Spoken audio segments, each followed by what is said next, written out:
खबरों के सिलसिले को आगे बढ़ाते हुए आपको बताएं कि कौमी एहतसाब ब्यूरो के एग्जीक्यूटिव बोर्ड का इजलास चेयरमैन नैब की ज़ेर सदारत मुनाकिद हुआ। इजलास में डिप्टी चेयरमैन नैब, डीजी ऑपरेशन नैब और प्रोसिक्यूटर जनरल नैब और डीजी नैब रावलपिंडी की शिरकत की।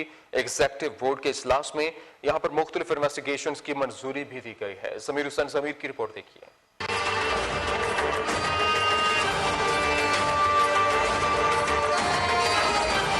कौमी एहतसाब ब्यूरो के एग्जीक्यूटिव बोर्ड का इजलास चेयरमैन नैब की ज़ेर सदारत मुनक्कद हुआ।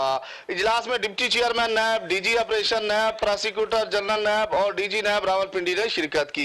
एग्जीक्यूटिव बोर्ड के इजलास में वजारत खारजा के अफसरान और अधिकारों के खिलाफ रेफरेंस दायर करने की भी मंजूरी दी गई। मुलजमान पर जकार्ता में पाकिस्तान एम्बेसी की इमारत को नाजायज इस्तेमाल और कौमी खजाने को नुकसान पहुंचाने का इल्जाम है। कौमी एहतसाब ब्यूरो के एग्जीक्यूटिव बोर्ड इजलास में 3 इन्वेस्टिगेशन की मंजूरी भी दी गई। सीनियर ज्वाइंट सेक्रेटरी वजारत बराए बैनुल सबाई राब्ता और साबिक वफाकी वजीर बराए housing and work Akram Khan Durrani के खिलाफ इन्वेस्टिगेशन की मंजूरी दी गई।